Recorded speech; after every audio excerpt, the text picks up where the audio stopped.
episode of Video Game Logic. Today's episode was recorded on July the 20th, 2021. I'm your host, gaming psychologist, and with me, as always, the devil or temptress himself. Caffeine Rage.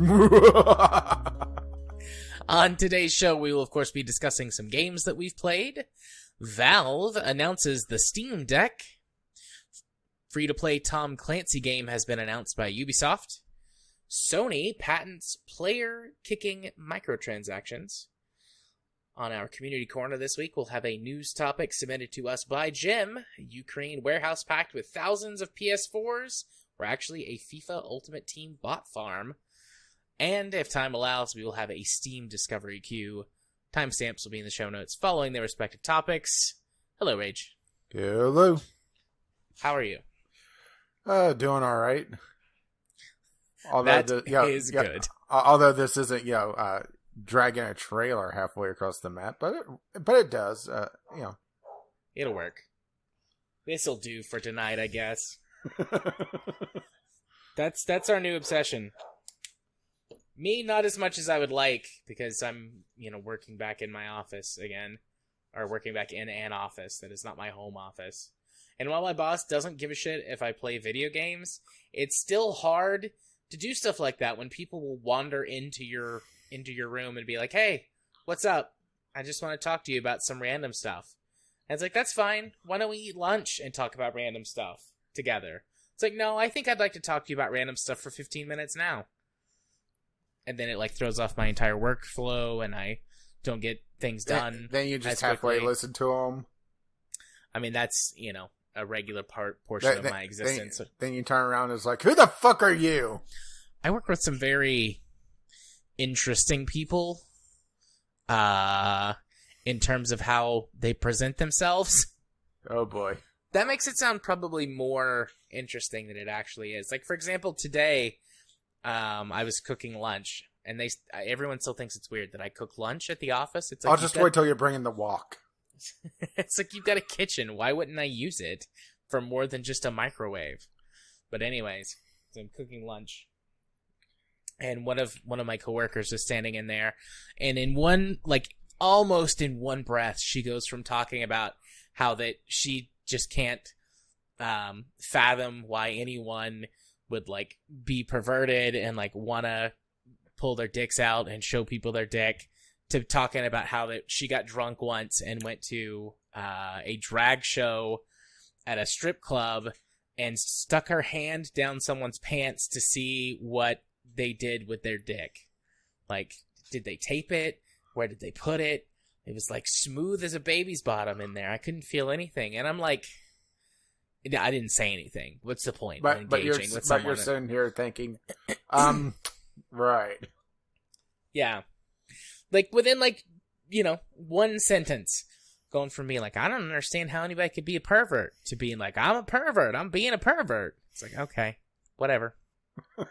I did have an impromptu though, I don't know, class on teaching all of these people about trans stuff. I mean, more than that, LGBTQ. Well, maybe you should stuff. teach that one lady boundaries on the drag queens. Yeah, good luck with that.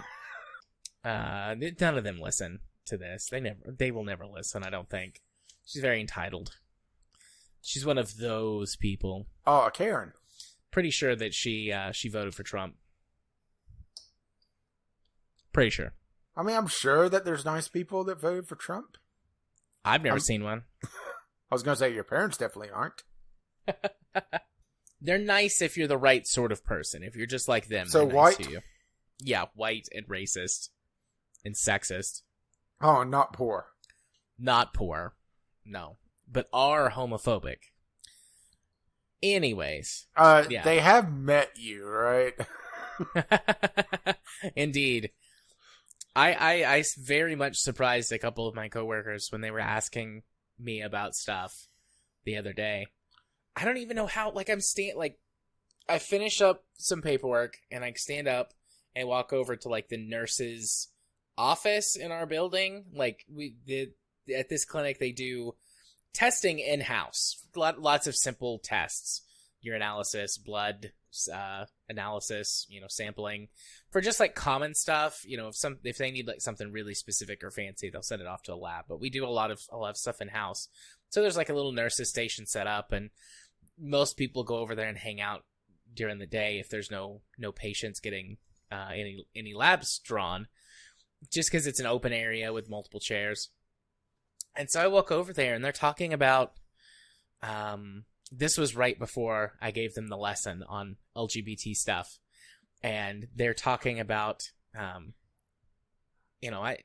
not at least the two that were talking weren't having this conversation and like, and I can't believe that they do this. Just like, they're a little bit older, and they're like, I don't understand what it would be like to have, attractions to this type of, person, or, to not feel comfortable in my own body. I just always have. And, I get like involved in this conversation, trying to explain stuff to them as best as I can. And they're like, well, what is, we're talking about this gender and sexuality stuff. Like, how can someone like, what's the difference in like pansexuality and bisexuality? And like, I explained that to them. And they're like, well, how do you know all this stuff? And I was like, well, for one, it's my job. And for two, I mean, I'm pansexual. Like, and they're like, what? Because I'm just like, if I never open my mouth and if I just like walk around and someone sees me, I'm, a younger side of middle-aged white dude with, a big bushy beard, overweight in the South. Like, you would almost certainly peg me as like a redneck dude, who's just not wearing his Carhartts, Like, if I had on my car, like if I was wearing Carhartts, I would fit the bill for like just a redneck looking white dude in the South, And so I've kind of got that look about me, and they were like shocked. And they were like, wait, what? And I was like, oh, honey, sweetie, you want to talk about some cute boys? I'll talk about cute boys with you as much as you want. And they thought that was hilarious. Like these two, 50-something-year-old nurses. It's whatever. It's fine. Although, last time Dee and I went to the grocery store, saw one that I think you would enjoy. This big, giant truck. And in the back of it, Bear Pride sticker in it. Bear Pride? The bear. As gay man. Yeah. Nice. But, yeah. I think they were just like, well, you don't look like one of those people. So that doesn't matter. Looks don't matter. You are aware this is a therapy office, right? You're sounding awfully much like a judgmental bitch. I know I work with a couple of those now. Generally speaking, my current office is much better and more chill than my old one. But because there are fewer people, it's that whole thing of like, well, the assholes rise to the top, much more quickly, like make themselves known. So, but the problem is they're actually more proud of being the asshole. I think they're probably just as proud of being the asshole as the other assholes who are proud of being the asshole. I mean, my office is like 80% cool and chill people. Maybe 85%. Fewer people, though, means that I get to hear a lot more, like, direct, like, gossip about people's life. Like, everyone just comes and talks to me. Like, there are two other therapists in my building. Everyone comes and talks to me. I think they've realized that I'm just, like, super chill. I don't give a fuck.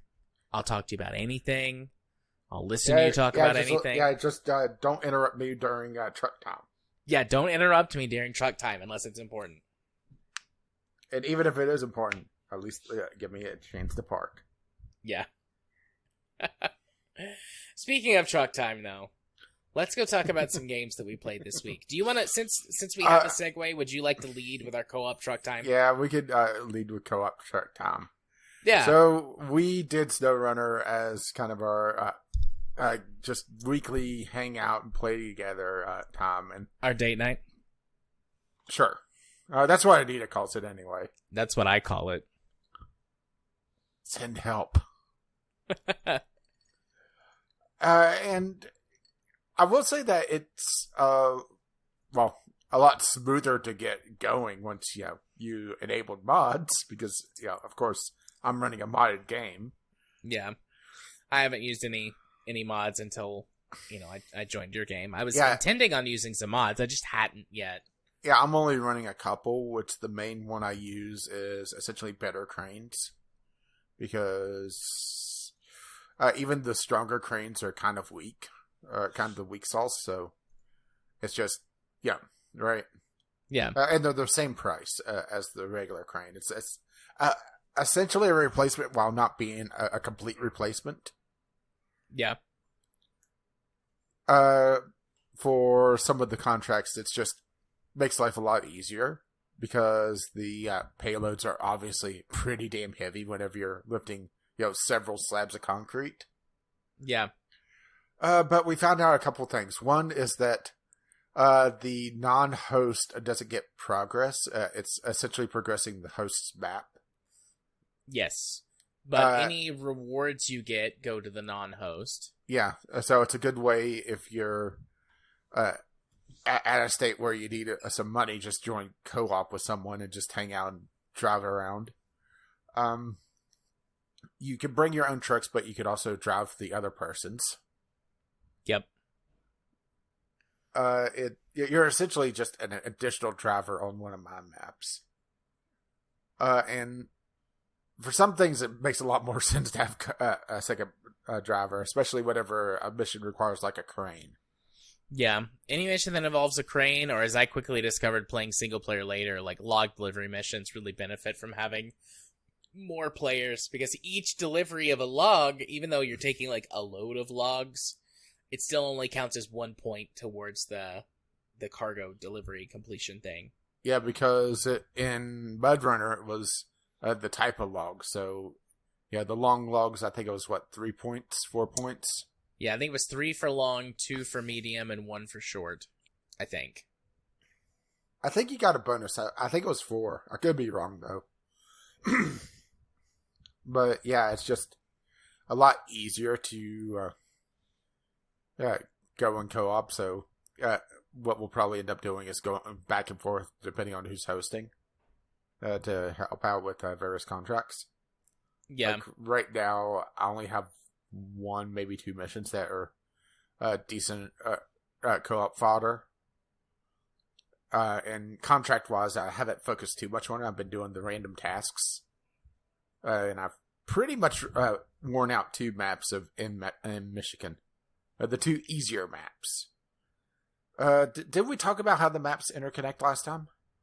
We did, yeah, we did. Okay, so the introductory map in Michigan I've pretty much cleared out.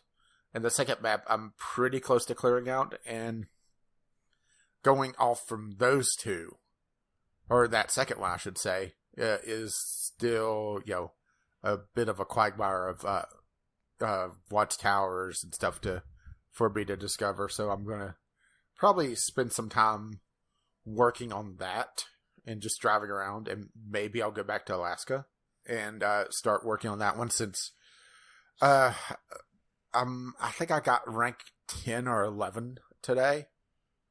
So I have a good chunk of the off-road tires now. Yeah.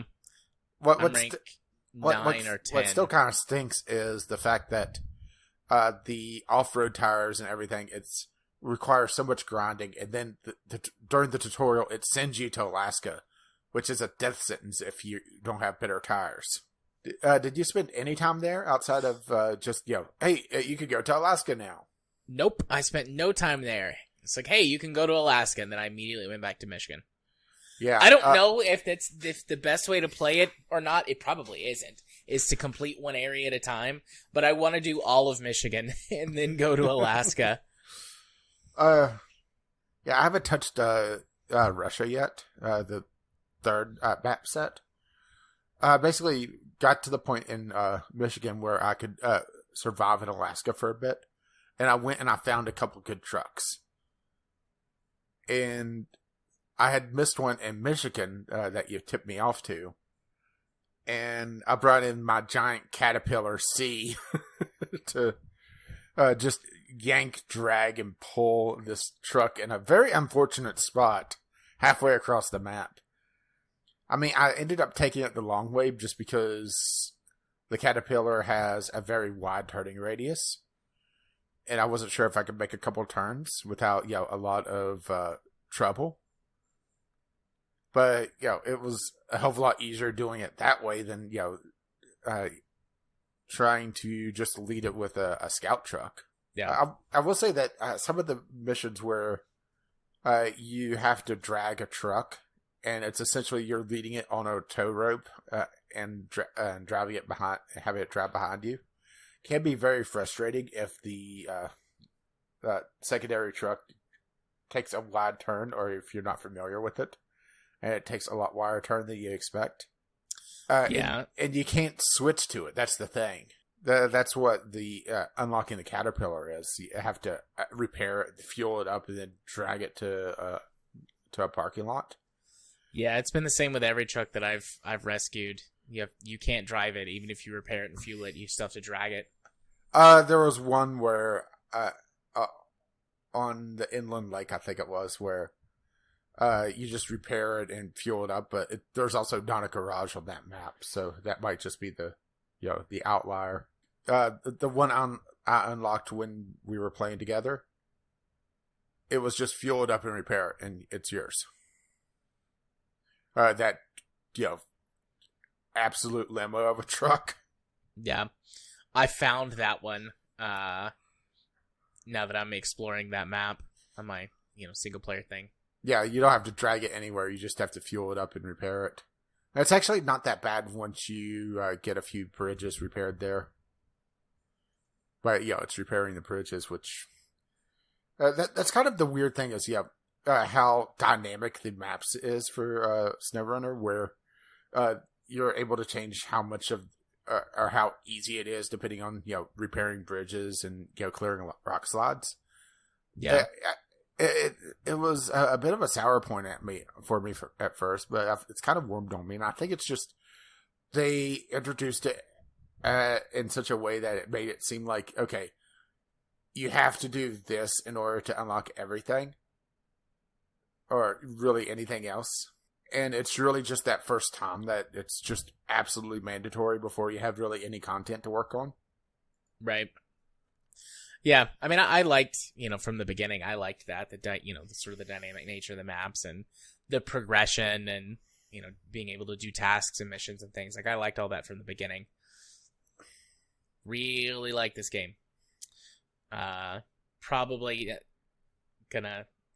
we'll be playing it for a while, single player, and going back and forth multiplayer. Yeah. I mean, it's good, like, even to just go and, like, even if we didn't work on tasks together, just if it's like, hey, let's go in multiplayer, can you work on, like, clearing something for me or whatever? And it's like, yeah, absolutely. And then we can just chat and do separate things or work together on stuff.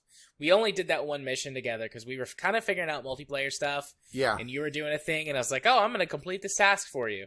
And then I wound up using a shitty truck just for shits and giggles, and it took me a lot longer than I intended to do that one task, like delivering some fuel somewhere. But it was fun. It was a challenge that I completed, both on your map and also, a little bit of a self-imposed challenge, I guess. Because I could have picked one of my bigger trucks and been done really quickly, but I took a scout truck and just a regular trailer that you pull behind, and man, I've ruined one of my scout trucks, and it's the one that I'm using to explore the maps with no garages. So I'm like, what do you do? Huh? What did you do to ruin it? I put way too big of an engine on it. I put the biggest, the big V8 in the Chevy 1500, and its fuel consumption is just garbage, like 10 minutes, and I'm out of fuel if I'm not super careful and use like little tricks, either just staying like in low range. I did put the SnowRunner transmission on it, so I do have like a low range, like a higher low range gear. Sort of like the equivalent to like a second gear, maybe. Yeah, but that's something that we really talked about Sunday was the lack of manual transmission really can be galling at times.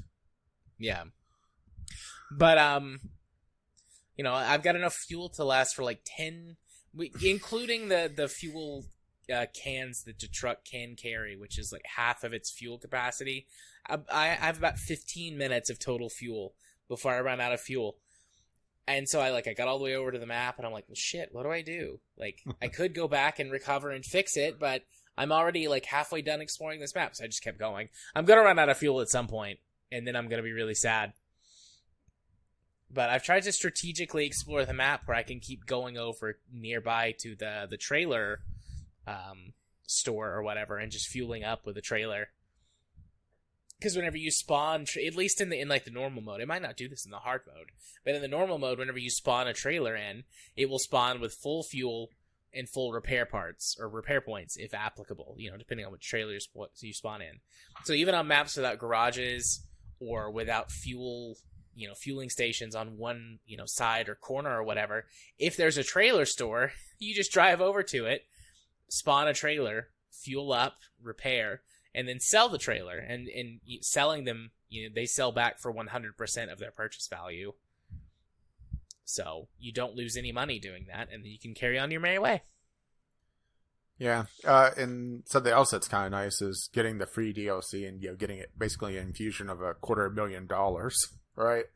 Yeah, because I have kept the DLC trucks. Well, I haven't sold them. Well, the DLC trucks, they look decent, but the problem is that it's sort of like that Caterpillar. So much stuff is locked behind high level progression. They're of limited or no use until you level up quite a bit.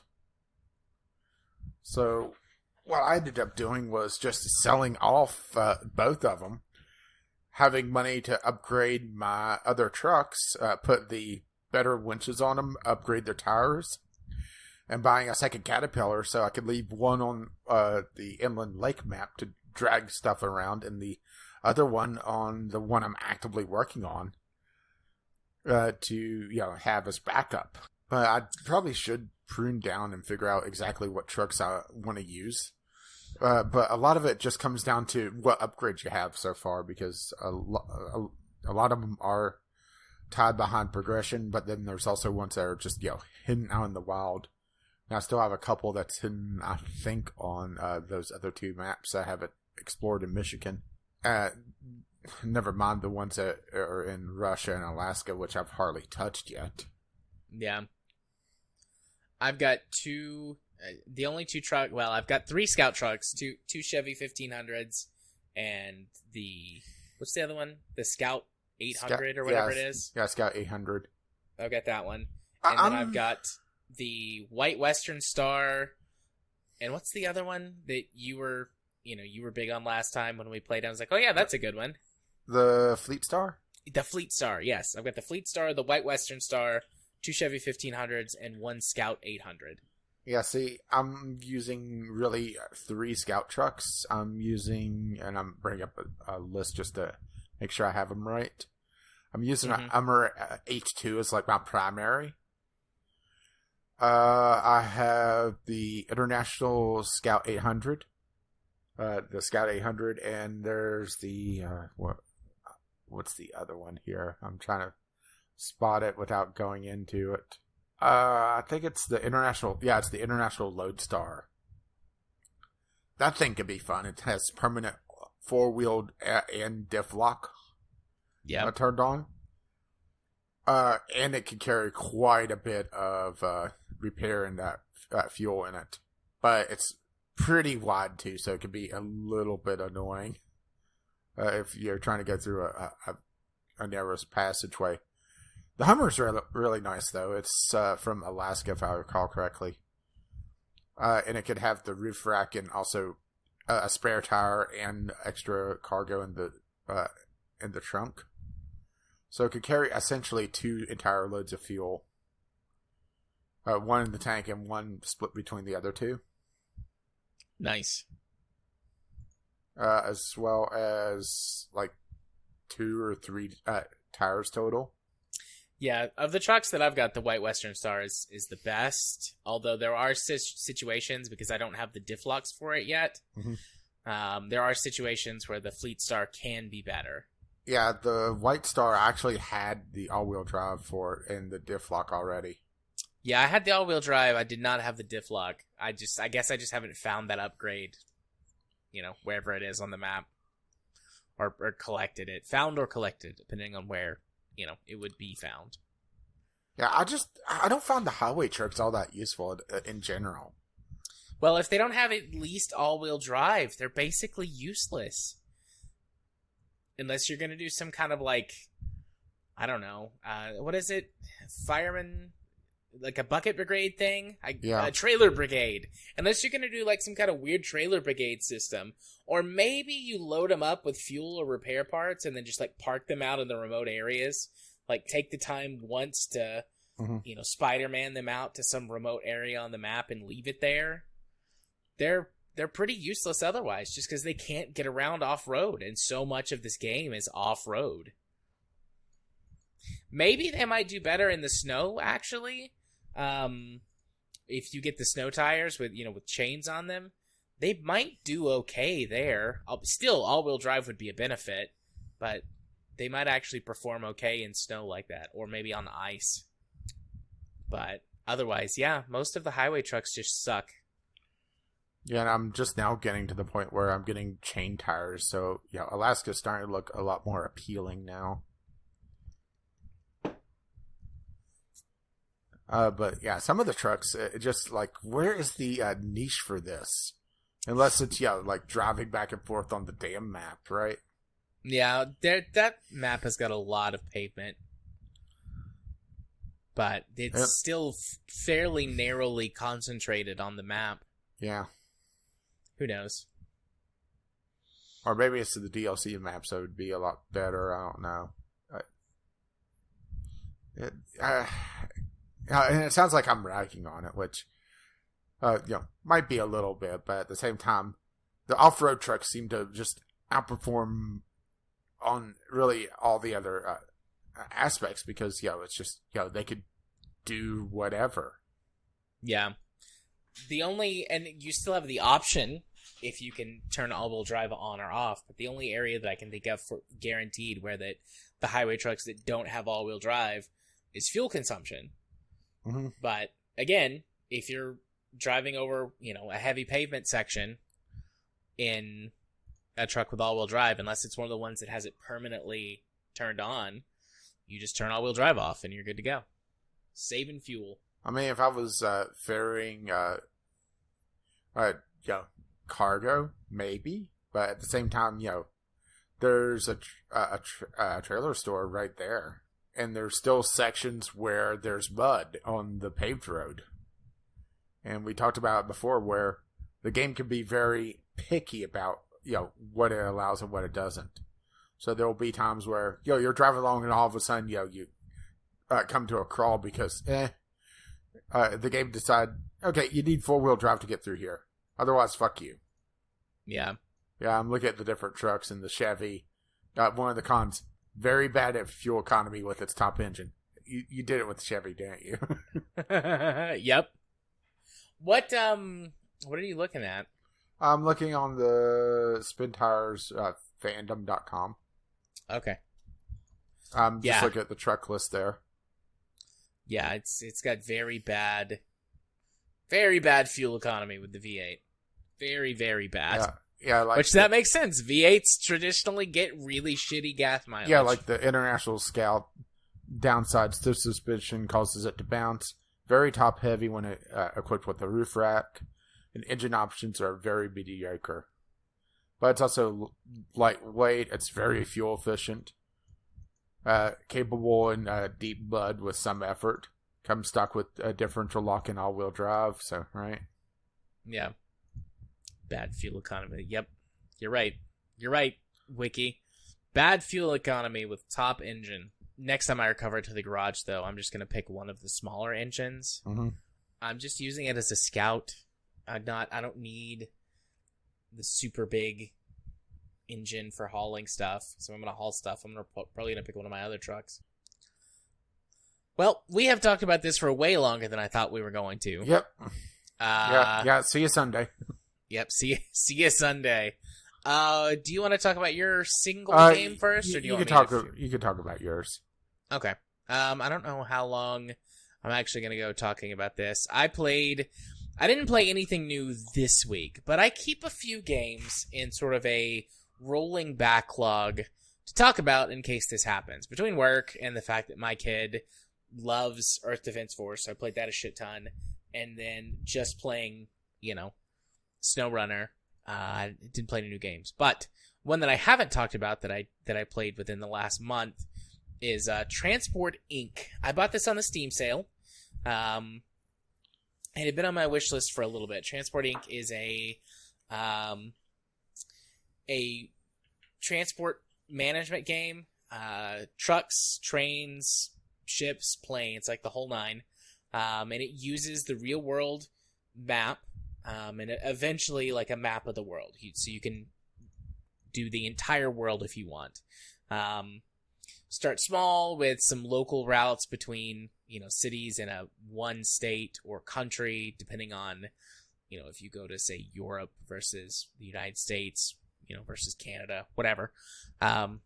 So more local routes between cities, grow your business, expand into long distance, passenger and cargo transportation via trucks, and then getting into trains, and then planes, and then automobiles.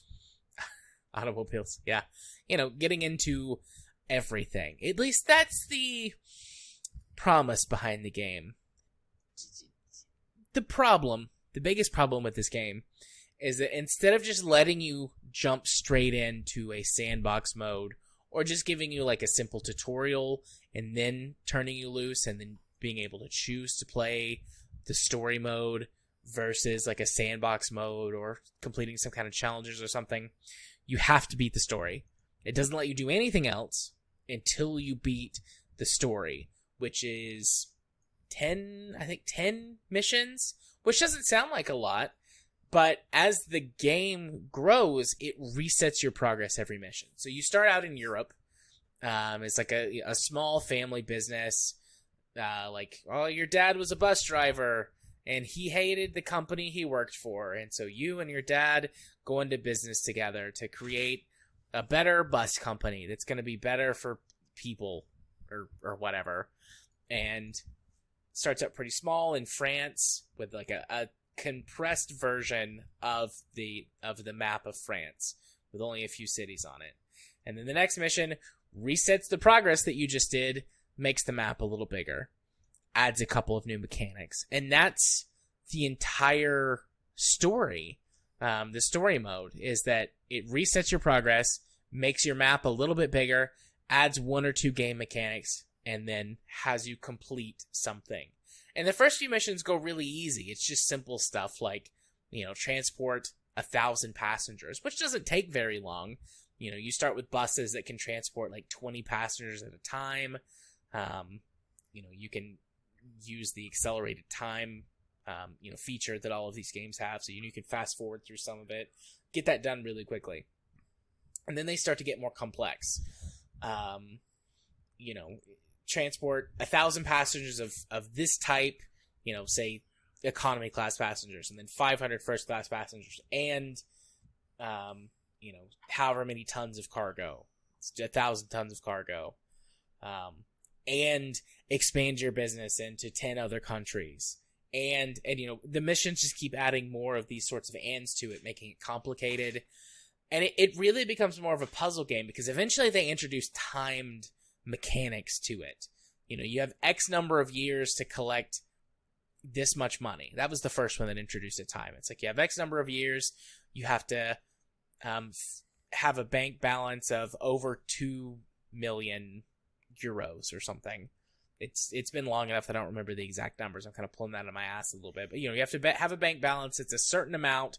And you also have to have expanded into, 20 different countries in Europe. And so that one was really, really hard to do. And I actually almost failed it. I got my, maybe it was 2 billion euros. I got my like 2 billion euros in the last month of the 5 years. And that was kind of where it stopped being fun at that point. Then, because the next mission was more of the same, but then you're in America. It's like, okay, I'm expanding my business into America. And it was, expand into this many states and earn this much money. And every time it resets your progress. So especially for the maps where you're in Europe, it's like, well, why am I rebuilding all of these bus routes in France again? Like, if you want to make this, make it feel like I'm growing, a business or whatever, keep them around.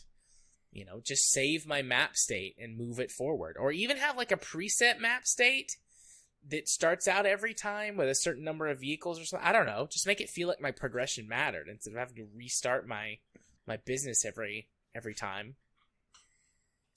So it took me probably, let's see, how long have I played this on Steam? I haven't ran it for trading cards or anything. I played it for just a little over 6 hours. Oh, there's a gun. It took me about, I would say 5 hours to get to where I was. I was about halfway through the storyline, and unless there was more that shows up when you finish it. I was about halfway through in between 5 and 6 hours. I started playing the American map, the first American map, and I was like, you know what? I think I'm gonna put this down for a little bit and come back to it later.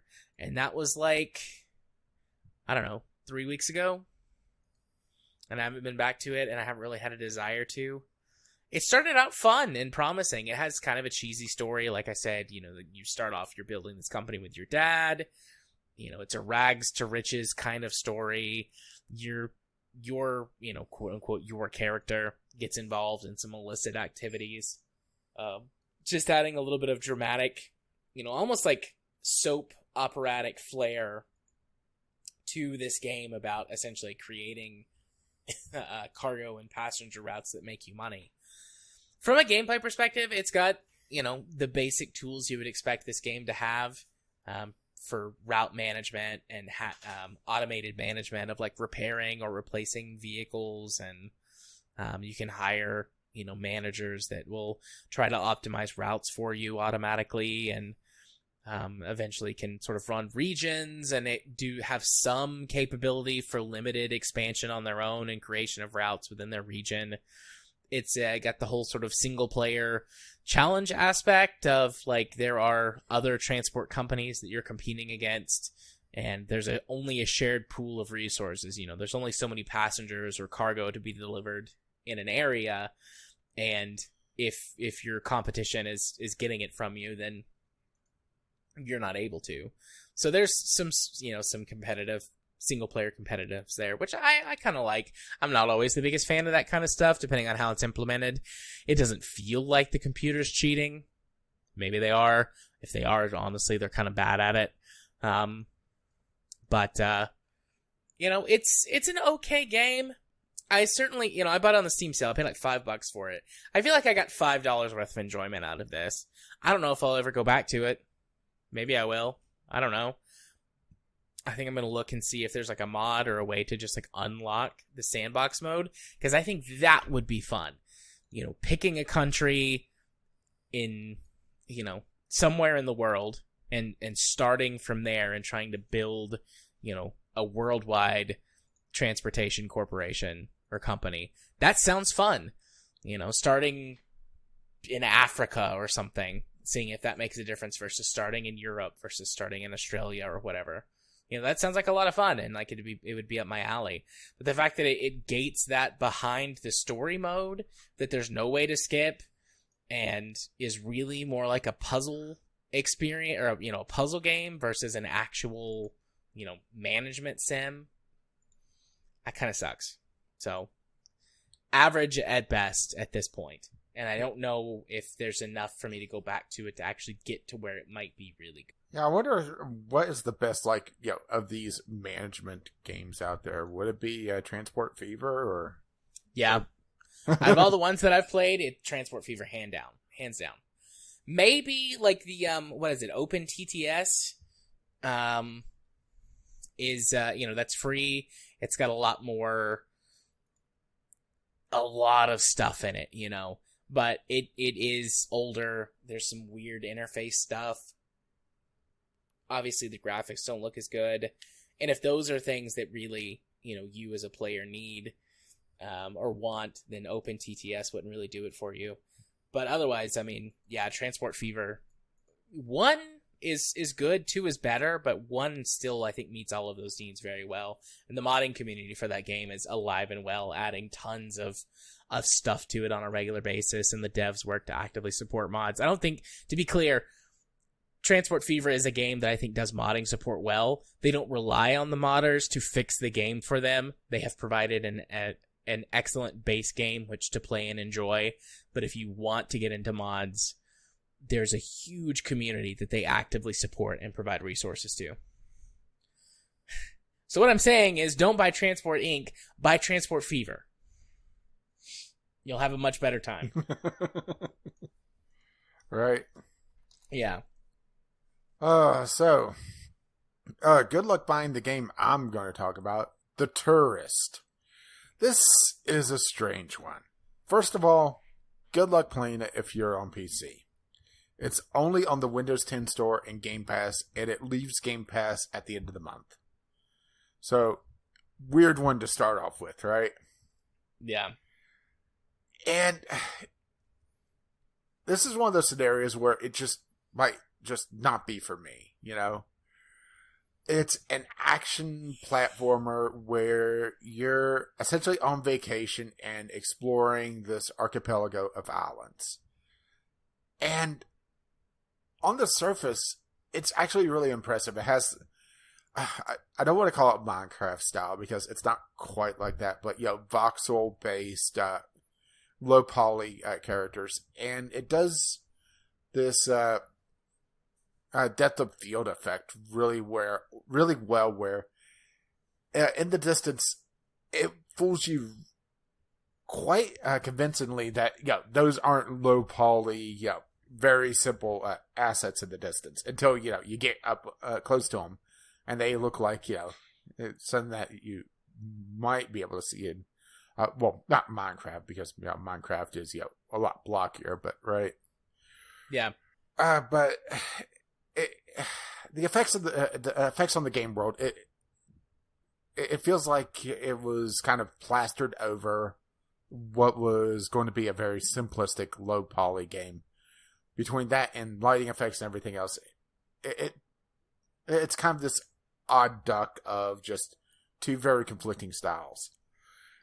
And honestly, it feels like it wastes my time very often. So the idea of The Touryst is you're trying to uncover the secrets of this archipelago and go to different monuments and search for the monument core to bring back to this old man for reasons. The game is exceptionally short.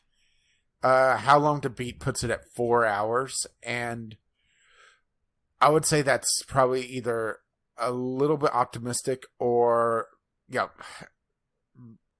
just a little long on target. Unless the game slows down a lot later on. I put less than an hour and a half in it, and I was already 30-some% through. So, and that's not including just accidentally leaving for a bit. So, right? Yeah. And it's a lot of just small set pieces. Like, you go to one island, and in order to progress to get to a monument, you have to do a couple of little side quests. And one of them is running around grabbing fruit to bring to a smoothie stand. But all the fruit are buried all the way up to the stem, and you're basically just wandering around until you stumble across one. And it's just a little bit tedious. Another portion is you're diving down, actually on the same island, and you have to unlock the monument by diving down in some scuba gear and luring fish to 3 totems under the water. But one is intact. Another one has its top knocked off, and you have to lift it up and drop it onto the top of the totem, which because of the water effects, or it might just be me being blind, was a lot harder to line up than what you might expect. And the third, it took me a good 10 minutes to find, because in order to unlock it, I had to find a random ass anchor with no hint whatsoever on what to do, other than just swimming close enough that I get an interaction on it, and then pulling on it until mysteriously the totem comes up out of the seafloor for whatever reason, right? Right. Honestly, this feels like a game that would be, sub 2 hours if it wasn't, wasting my time. Or it feels like wasting my time, I guess I should say. Because there's a puzzle element and then there's, obscurity, Mm-hmm. In between that and some rather floaty and, honestly, oddball camera. Or some floaty platforming with an oddball camera. Because the first monument's pretty straightforward. Second one has a bit of platforming where your camera's tied to about, I would say, a 90-degree rotation. So you have to try to line it up so you could do this one jump, and it was uncomfortable, but eventually got it. The third one started to get unreasonable on the amount of platforming, along with a bunch of moving platforms that would only move whenever you jump, and so there was a lot of leap of faith onto where I think the platform will stop, but because of the lighting effects, and in one particular room, it has this spotlight effect where the entire room is black except for this one little spot around you. And it just irritated me so much that I just quit after that. And I might just be overly hard on this, where I've played a lot better platformers, or, it just might be, I was having a bad day, and, I played it for, less than 2 hours, actually less than an hour and a half. It just felt very unsatisfying to go through the areas just because, it's like, okay, now what arbitrary thing are you going to have me do now? Right? Right.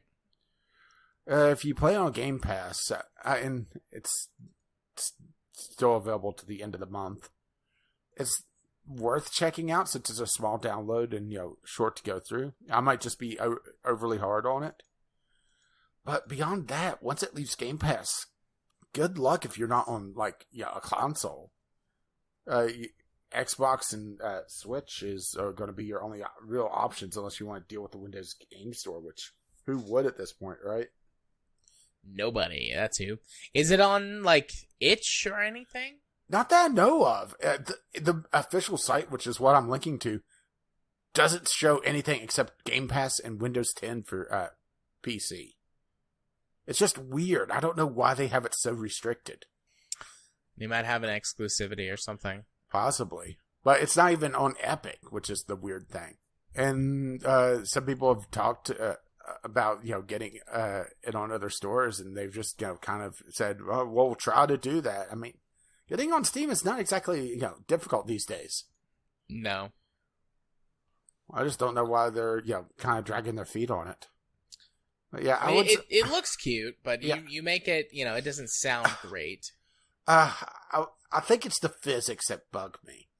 There's a lot of times where you're having to throw something, and it just feels like it's just a bit random on what it does. It will show a path, but if you're throwing something of decent size, it doesn't give you an idea of the path that's going to take. It's just going to be, the center of mass. And if you're throwing a giant rock, well, also, the fact that it will roll, because obviously, it's just, there's a lot of little niggles that, kind of irritate me. Each of the monuments have a particular boss. And the first one was simple enough. It was just trying to think of what it was now. It was, and I'm completely blanking on the first one. The second one, it's this weird walking set of blocks. And in order to get out of the room, now mind you, the bosses are complete non-lethal to you. They act scary, but they do nothing. It was the first one was essentially a spotlight that would follow you around, and you have to have it highlight certain blocks. The second one walked around randomly, and you had to throw the blocks under the feet of the thing, but because it walked randomly, it just was irritating. The third one, it was a giant snake that would wiggle around the room, and you have to throw blocks onto these little fountains to block them. And while you can get the snake to stop chasing you by just climbing up on this platform, because the throwing mechanic feels a little bit iffy, I would keep missing one of the throws, and I would have to reset the entire thing. And it was after that rim that I hit the platforming section that was just, fuck this. And there's some story here. It's just, I didn't get far enough for him to, get beyond teasing me of, oh, this mysterious thing. And beyond that, and a lot of actual backtracking as well for such a short game. Like I said, it just feels like it's padded. Like there was a lot more that they were wanting to do, but they just weren't able to do it. Going up to the second monument, you meet an old couple that's on their vacation. They want to go to an exotic island.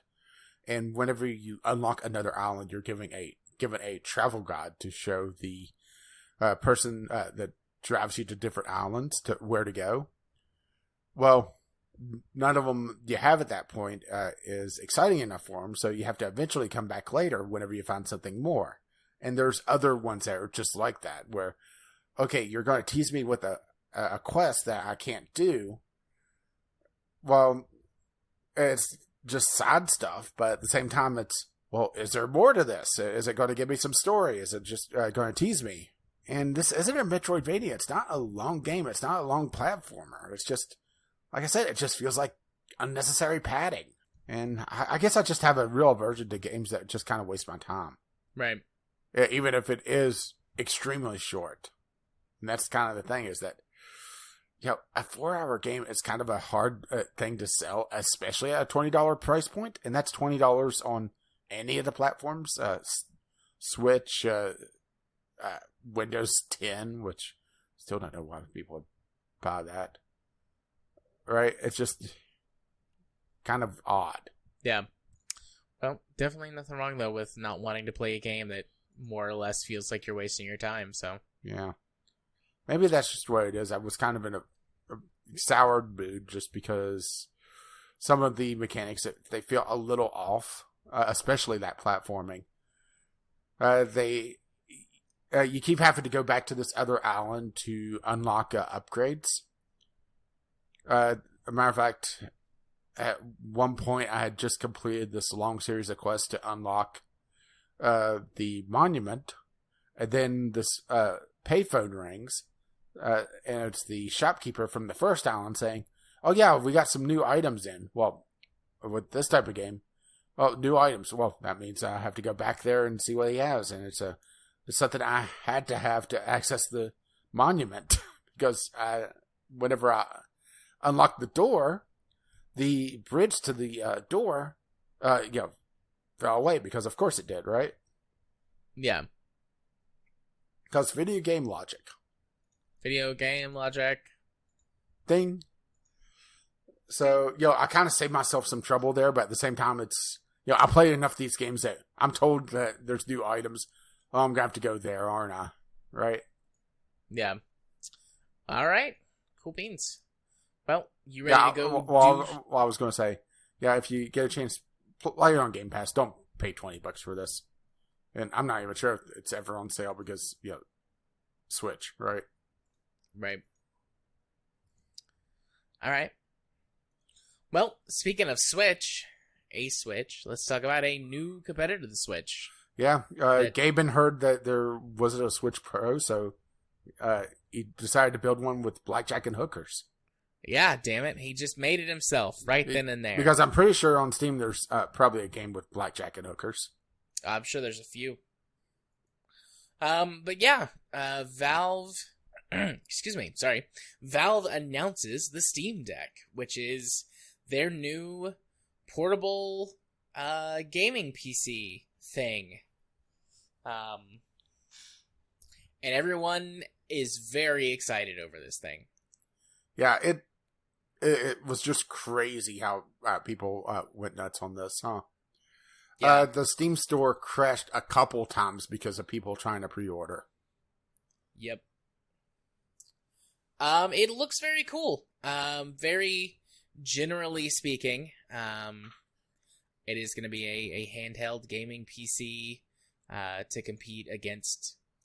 Yeah, they're kind of positioning it, at least as far as I can tell, to compete against gaming consoles in general. Like, obviously, it's mimicking the Switch in terms of, like, we've got this thing, and it's going to plug into a dock, and you're going to be able to hook that up to a screen of some kind, a TV or a PC monitor, computer monitor, and you can use it in docked mode, or you can undock it, and you can play it handheld. Like, that seems to position it, like, right up against the Switch, basically, but in some of their marketing, they talk about, like, generations and things like that, and that really only gets applied to consoles in the way that marketing speak does. Like, yes, there are generations of graphics cards and CPUs and whatnot, but they don't get...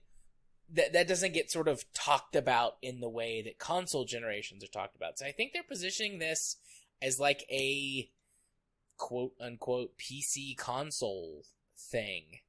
I'm excited about it, I think. Maybe excited is the wrong word, but I am interested. Curious. I'm curious about this. I'm not going to pre-order it. I want to see reviews for this before anything.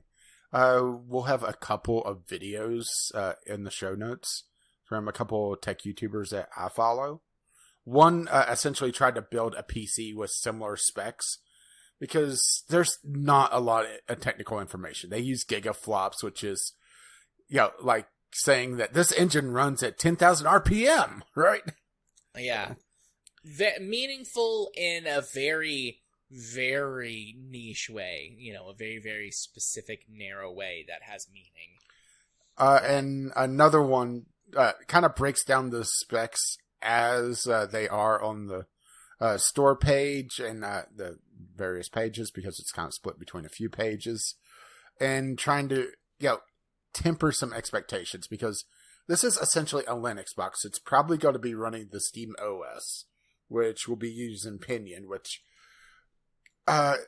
makes the other video a little bit more optimistic than what it may have originally been, because Linux gaming is a lot better than it was 10 years ago, but at the same time, you're still having some compatibility issues. You're still having some stuff going on behind the scenes, most likely with this, to make it more intensive on the hardware than what it normally would with a Windows machine. Now, that's being said, that you can put Windows on this. They've already said that this is going to be an open platform. And actually, one of the things I saw on Reddit, people have been pinging Gaben about information on this quite a bit, and the two upper tier models, the 256 and 512 gigabyte drive models, will have at least some form of upgradable hard drive in them of M.2 variety. Yeah. Now, mind you, that lower end one, the 64 gig, it's essentially memory on a circuit board, and it's going to be a lot harder, if impossible, to do so. Yeah, it's also going to be a lot cheaper. Going to be slower, yes, and slower. Actually, no, it's not going to be. Hard drive, slower. Storage. Well, you're saying hard drive. It's all going to be flash memory. All solid state. All solid state. Yeah. Well, the thing is, memory is kind of, talks about a couple things on this, because it's going to be 16 gigs of DDR5 across the board. Yeah. Why don't we go through, because the Tech Raptor article has the specs listed on it. Yeah. In a nice, organized way. Let's just work our way down from top to bottom. So the processor they're using, an AMD Zen 2 APU. So one of the mobile chips. Four physical cores, 8 threads, boosting up to 3.5 gigahertz. The base clock speed is 2.4 gigahertz, boosting up to 3.5. The GPU component of that APU is using, what is that, 8? I forget what the acronym is for that. Radeon something 8, with 2 compute units, 1.8 or 1 gigahertz base, boosting up to 1.6 gigahertz. They're targeting a 15 watt TDP max for it. Yeah, which according to Digital Foundry, is slightly below the Xbox Series S, but way above the Switch. So kind of in that middle ground between the two for both the CPU and GPU. Right. On the surface, looking at this, you might be thinking like, oh, those specs don't sound very good for the most part, especially being very limited by such a low potential power draw. But they're getting away with it by using a smaller display, and yeah, the display's only 800p. Yeah, so but it's in landscape, thankfully. Yeah, these AMD APUs are really capable, though. I mean, they've been really wiping the floor with Intel the last few years on like netbooks and sort of the business, laptop sphere. And obviously, that's not necessarily what you would think of as like high-end gaming performance or whatever. But they've gotten a lot of money and development time. And generally speaking, AMD's, APUs have been better than Intel's, integrated graphics suite. I almost said graphics suite. That's the wrong word. But, have been better than Intel at that for years now. So I think that was probably the right move. And I'm, based on, again, the rough estimation and the YouTube video for what was the channel that built the PC? That was ETA Prime. Yeah, ETA Prime. So, again, rough estimations, generalities, grain of salt, all of that.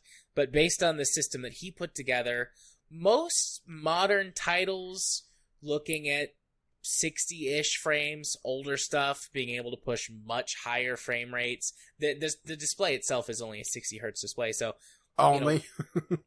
Only a 60 hertz display. But I mean, that will work in the favor of a handheld device. Like, remembering like what this is, that's good, and that wipes the floor with the gaming performance of the Switch. And also remember, we're talking about 800p as well, so you could scale down a lot of games pretty significantly if you lower the resolution. Yeah. And that's not even before you get to resolution scaling on some games and that sort of thing. I think the big limitation is going to be storage on this. So the low-end model only has 64 gigs of eMMC, essentially memory on a chip, a hard drive on a chip, while the other two will be 256 gigs or 512 gigs of essentially M.2, or a version of M.2. However, all versions have micro SD ports, high-speed UHS micro SD ports. So that is going to be really interesting. To be fair, micro SD cards of very high capacity can get expensive very quickly. But according to IGN, this was just a tweet out, so I didn't add it to the show notes. They were playing a lot of games on a prototype model from an SD card. And were having, obviously, longer load times, but really no issues whatsoever. Yeah. The one with the eMMC memory is only going to be running that memory at PCI Gen 2 speeds, 2x1, so one lane of PCI 2, or PCIe 2, which is, I believe, limited to 100 and... It's like, this is ballpark. It's like 150 megabytes of throughput, which in terms of, that's roughly hard drive speeds, basically, is what you're looking at. Like a good hard drive, you can get sustained read and write speeds of 100 to 150 megabytes. That's what you're looking at with PCI Gen 2 versus the mid-tier and the top-end model are using NVMe SSDs that apparently can be upgraded or replaced. I didn't see according to one comment I've seen somewhere, supposedly from Gaben, they're going to be both basically M.2 drives. Yeah, but he wasn't able to give the exact version of M.2. Yeah, but you're looking at PCIe Gen 3x4, so 4 lanes of Gen 3. You're looking at 600 maybe 800 megabytes of sustained throughput if they do a little bit of trickery on that. So if you're going to be playing something directly off of the storage on one of the upgraded models, you're going to have a lot faster loading times. But, you know, if you're playing stuff off of an SD card, at best, you're going to get that, 100 megabytes throughput on loading. Sequential reads is the, I think, the correct technical term. Sequential reads, you're going to be looking at best probably at 100 megabytes a second. So, it's not like terrible. It's not like garbage hard drive speeds, but it's certainly not fast, and that would be a limiting factor. Fast by modern standards, I should say. I mean, you're not going to be putting a lot of AAA games on this outside of getting a absolute massive micro SD card, of course. Just because even the big version is less than a terabyte. And AAA games have gotten absolutely stupid on this. This feels like kind of an indie machine almost, which is kind of the bread and butter of Steam these days, of just, how many oddball random titles you have on there. Sorry, go ahead. I was just going to keep going down the list on the specs. Yeah.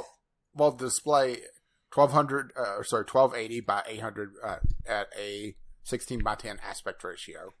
Optically bonded LCD for enhanced readability, 7-inch diagonal, 400 nits typical brightness, so that will be usable on a sunny day. It won't be amazing, but it'll be workable. I had to go look that one up in particular because that's kind of one that I'm not really familiar with. Yeah, 500 nits is kind of what you want from like a really mid to high end monitor. You want 500 nits. So the fact that on a mobile device, handheld console, PC, whatever, 400 nits is pretty good. Like you said, you should be able to play that on a sunny day. Might not be like, you'll get some washed out colors and stuff, but it would be playable if you're sitting like on a bus and the sun shines in the window over your shoulder and directly on the screen. Should be playable. It does have touch enabled. It's at 60 hertz. And it has an ambient light sensor to automatically dim the display, which is nice. Yeah, although truthfully, if I buy one of these, I'm probably going to turn that off immediately. I hate that. Depends on how good the software is for me. For something that does it poorly, it's just an annoyance. If it does it well, I leave it on. But here is something that Nintendo needs to listen on. Connectivity. It has Bluetooth right in it. Nintendo, get fucking Bluetooth next time. Yeah, Bluetooth 5.0. So standard in terms of like a mobile PC component, laptops, tablets, whatever. Bluetooth 5.0 standard. You get dual band Wi-Fi, so 2.4 and 5 gigahertz bands. Yeah, pretty also standard. Audio, stereo. It's got stereo. It's got a dual microphone array, which is fancy for saying it's got a mic that probably will be halfway decent. You got a headphone jack, 3.5 millimeter headphone jack. And also it's saying headset. Does that mean that you can use a headset with a mic built in? Pretty much some of the specs I've read and looked at. The USB-C, which, mind you, another thing Nintendo can learn from, it comes out the top of the machine, not the bottom. Yep, that's important to learn. The USB-C is hooked up to everything. It's not just a charging port.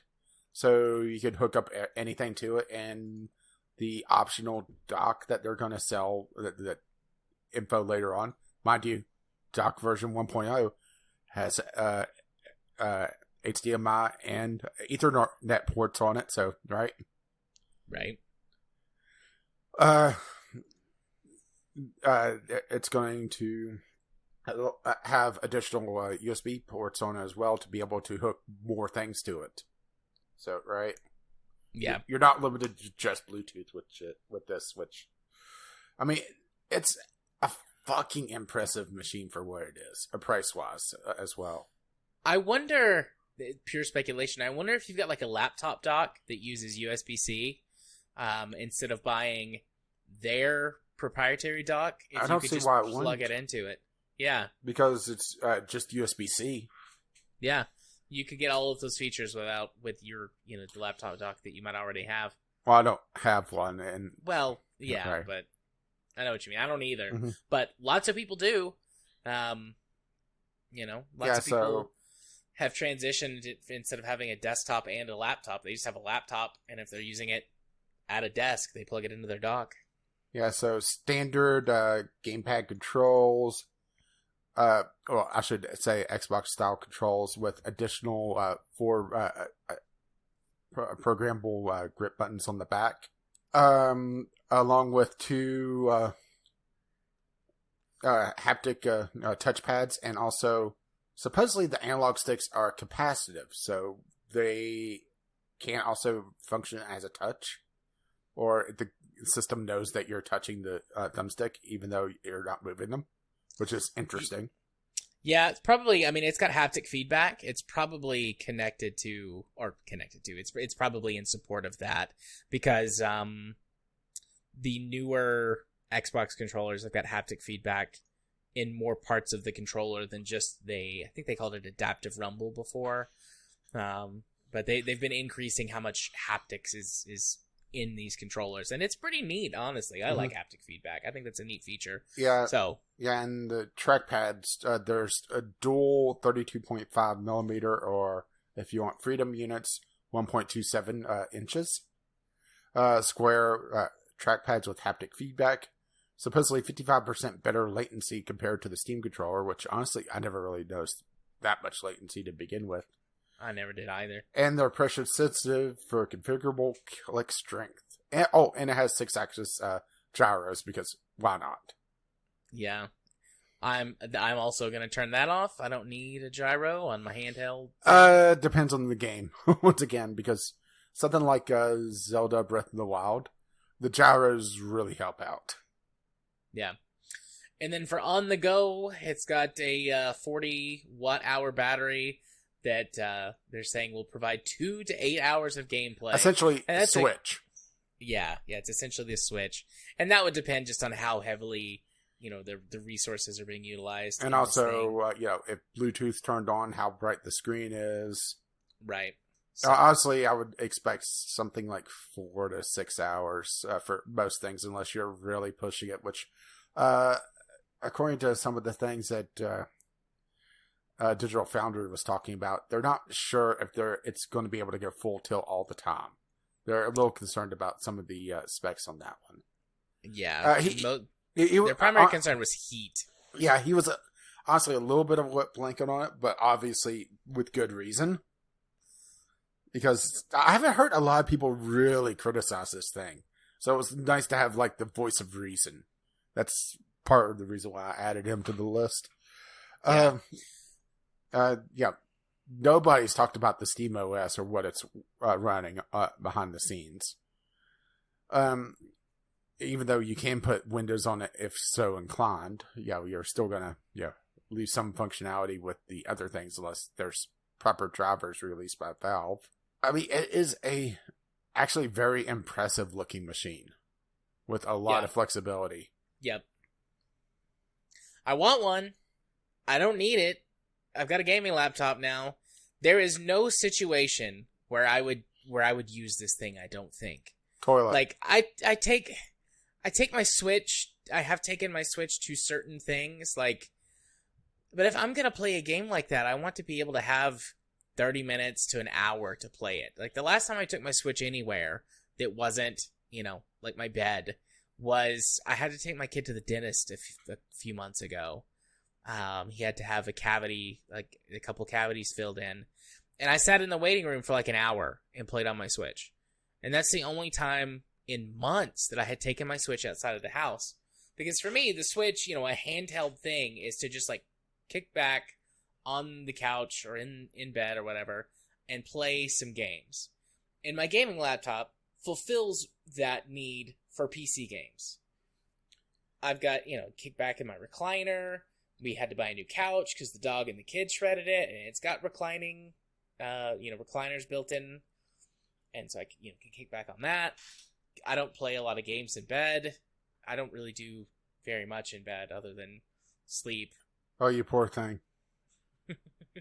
I mean, most of what I do anywhere else is outside in the house, and I don't think our dear viewers or you want to hear about my actual sex life. So, Well, at least not on this podcast. I just, maybe if Straight as a Pretzel was still around. Yeah, if that was still a thing. But, generally if I'm in bed, I'm sleeping. I don't even read or anything in bed. I do that in a recliner or on a couch or something, So it's most of where I would use this thing to play PC games, I would do that with my laptop. And then if there, the rare time to play something else, I would just do that on my Switch with one of my more, quote unquote casual Nintendo games. I mean, for me, well, I don't have a gaming level laptop. My laptop is, I think technically considered an Ultrabook. So it's good enough for light gaming, but anything heavy duty or with actually really any 3D, it starts to struggle quickly. So I have more of a space for it. And I think it really depends for me if, well, one, can it just be put in sleep mode or does it have a hard shutdown, right? Because that's one thing I tend to do a lot with the Switch is I'll play a bit on it and then I'll just put it to sleep. Play a bit, put it back to sleep. And I will say PC gaming tends to be more focused on long-term gaming. And that battery life can be a bit of a detriment, especially if you're playing something that's pushing this thing and getting only that 2-hour battery life. Although, in the mock-up build that ETA Prime did, you would have to be playing some pretty new titles, something like Control, that really would be pushing it without it being just on the borderline of playable. It actually, a lot of what he threw at it was actually really good, gameplay-wise. It's just, I think I have more of a room in it for my life, even though, I don't go out nearly as much. Just because I don't have that gaming level laptop, be able to kick back on the couch and pull this out and have access to my entire Steam library. Especially if some of the rumors about Steam wanting to bring Xbox Game Pass into the fold as well comes to fruition, and you have access to that without having to do some hackery. It would be a very, very, very, very tempting thing for me. Yeah. Probably just because, Nintendo, I do enjoy the Switch. I really like what I play on it, but at the same time, the Switch is damn expensive to play on because, right? Yeah. I have been seriously considering getting rid of my Switch because of how little it gets used anymore. Advanced Wars has kind of got me thinking well, maybe not. Maybe I'll keep it to play, Advanced Wars, but... so much for me wanting to mooch some games, if you have any physical ones. Yeah, I don't. The only physical game I had was at Animal Crossing. I bought everything else digitally. Yeah, see, I have a few physical, but not many. Digital kind of way to go there as well for me. But then again, I'll grab whenever I find a good deal on a store card, I'll buy that and just load up the credit. Yeah, because that's really the only way to get a decent deal on Nintendo games outside of the indie scene, which is a little bit undergrown on the Switch. So, this is very tempting. We didn't really highlight one thing is just on the actual Steam Deck site. They do highlight that you do get a carrying case, and supposedly the high-end version has an etched glass screen, whatever that is. If the other two are just bare plastic, that's going to be very tough to swallow unless people start putting out screen protectors, right? Yeah. I don't know what an etched glass screen is. Premium anti-glare etched glass, which makes it sound like that, a better protection for the screen or a screen protector, right? Yeah. And it is kind of a jump in price going from that low tier model to the middle tier. But honestly, I would still, if I were to pick one, I'd probably go the middle tier just because, right? Yeah. I think the middle tier would probably be the best one to pick. I'm really just waiting on. I want to see reviews on this before I really want to commit anything.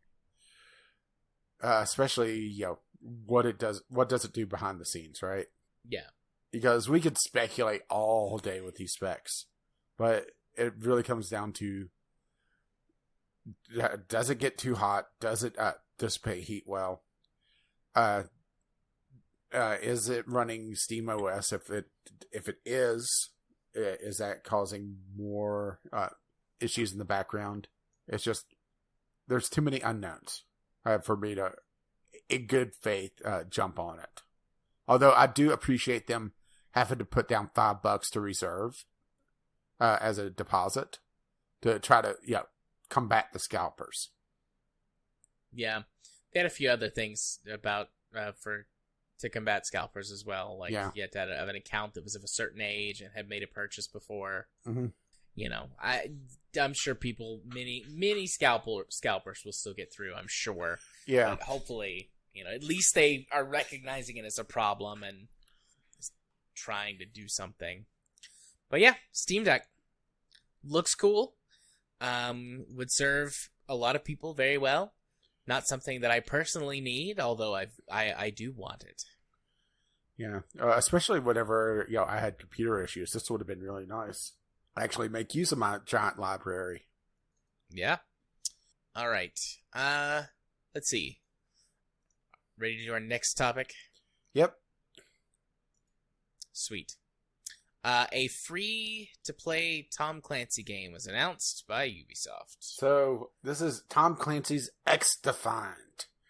And I'm pretty much convinced that at this point, Ubisoft has hooked Tom Clancy's corpse to the drive shaft of a generator, and it's trying to just make them spin faster and faster just to power their entire facility.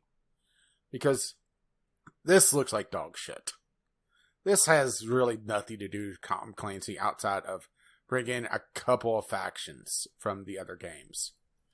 It's just, what the hell? Yeah.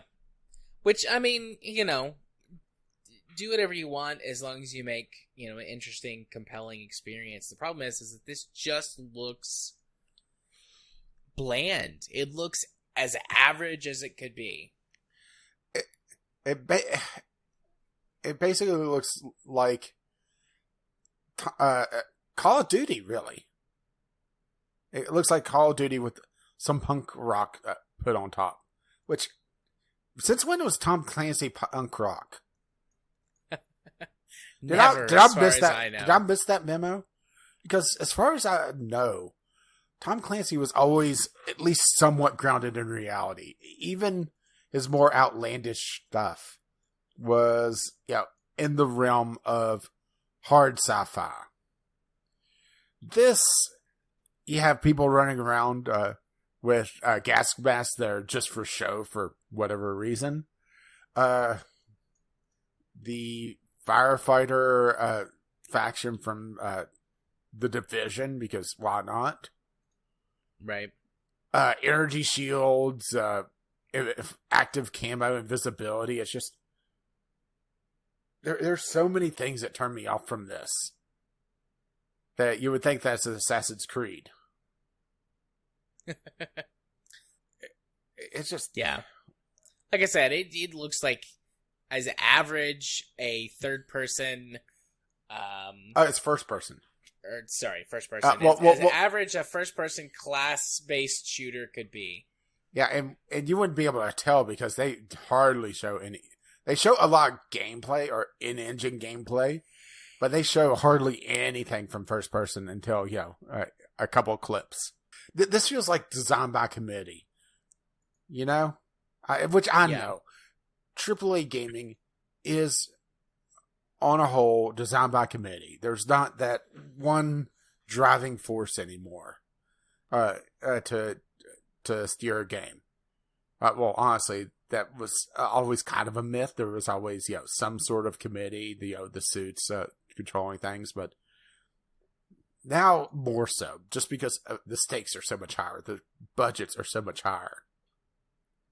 So when you have something like this that feels just like a mishmash of things that, just doesn't come to a coherent product, it makes it feel more so that it's designed by committee. It feels more so that, okay, this is Ubisoft once again chasing market trends 5 years after the fact. Right? Yeah. Too little, too late to get it in a trend that is already done. And too punk rock. I'm just still kind of stuck on this. I'm convinced that they're trying to get Tom Clancy to rouse from the grave to try to stop them. That would be pretty neat. Raise the dead. So there'll be a closed test for this in August, and they're planning on releasing it next year. Which, oof. So what's the time frame for death of the game on this one? Oh God, not very long. 6 months. Could it just be that Rainbow Six Siege is starting to wind down development, and they're just trying to push out something new, and they're trying to bake in the microtransactions? Because if memory serves, Rainbow Six Siege struggled on release, partly due to it being a premium title, and it wasn't until they fixed a lot of issues on top of eventually going free to play that it got its second wind. So do you think that could be a part of it as well? They saw that massive influx when Rainbow Six Siege went free to play, but they didn't really have the infrastructure in the game to completely and utterly milk people for the microtransactions. So they're trying to bake it all in at once. Not that I sound, jaded as fuck, right? Yeah, not at all. But that does sound like something the games industry would do. Oh, Bake it all in at once. Yeah, this is more just kind of a what the fuck, right?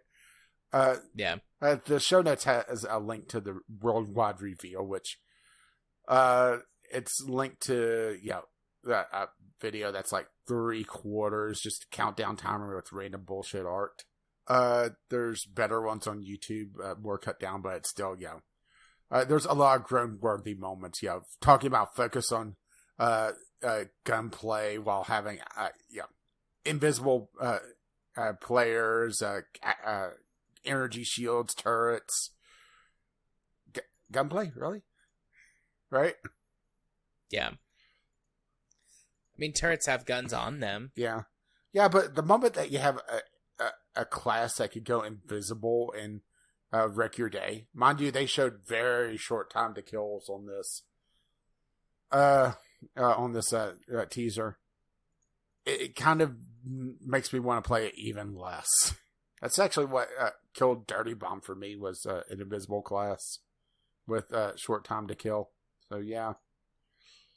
Well, that and the ineptitude of the developers, but that's beside the point. Sick burn.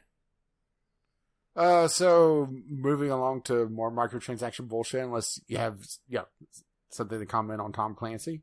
No, I don't have anything else to comment on Tom Clancy. Yeah, if zombie Tom Clancy comes back, can you make Ubisoft stop? Just full stop. Just make Ubisoft stop. Right. I'm sure that there's some people that claim sexual harassment that would definitely not mind that. Oh yeah, absolutely.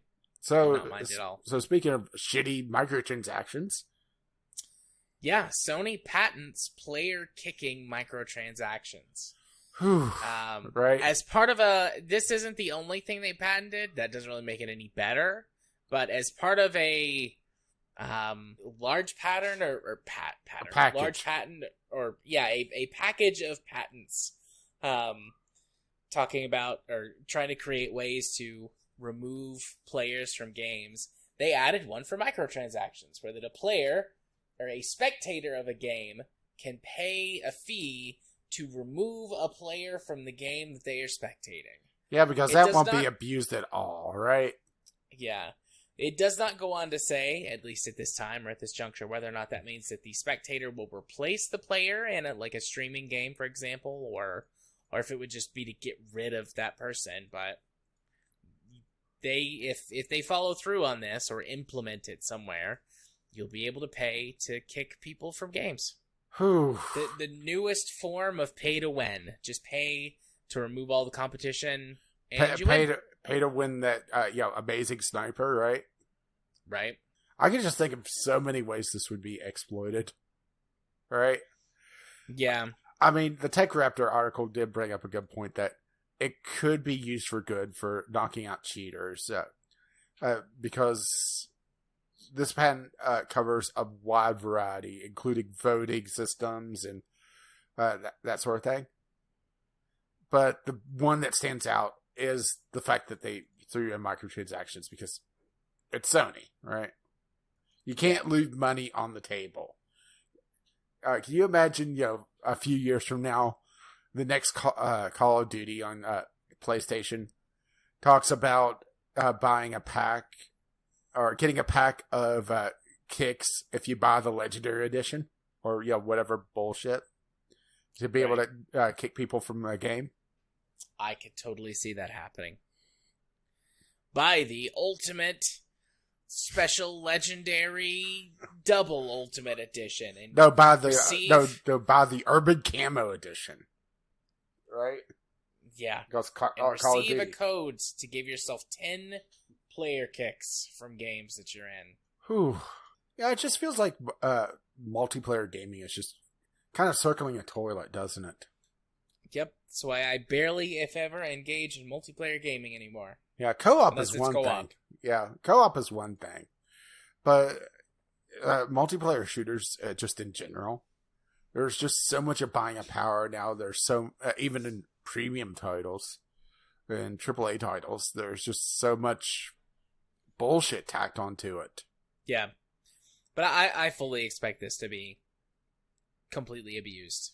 Yeah. I fully expect it will be implemented someday, somewhere, by someone. Yeah, mind you, and Tech Raptor does highlight this. There's no guarantee Sony will use this patent because companies invest money to protect innovation, but at the same time, the fact that voting to remove people from a game is being patented is also right. Yeah. So, yep. It's all bullshit from Sony. Well, bullshit in the gaming circles in general. I don't know how I feel about it being Sony. Like, I would expect this out of EA, and it's not like I think Sony is, like, a good company, per se. But I kind of expect this out of EA, or Ubisoft, or Activision, or 2K. Like, those companies, I would expect to see them getting a patent on this. And it feels weird. Like, didn't expect that out of you, Sony. I don't know why. I guess I'm just so used to those companies being at the king of shit mountain. Yeah, it's all the major companies are shitty in some way. It's just EA is so much more shitty. Ubisoft is so much more shitty. Activision Blizzard, because let's not forget Blizzard is also shitty. Yeah. Draws so much attention that stuff like this kind of blindsides you, but at the same time, right? Yeah. All right.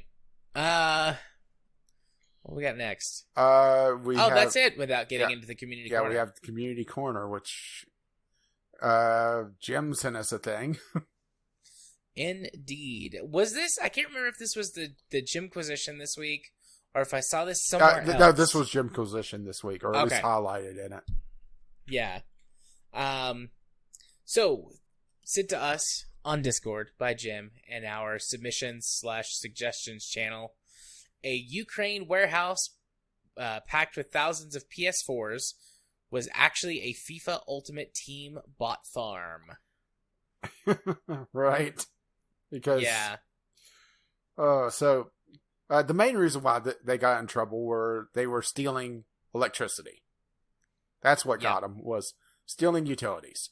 But that, thousands of PlayStation 4s, mind you, people jumped on the idea that they were farming cryptocurrency because, that's kind of what these farms typically do.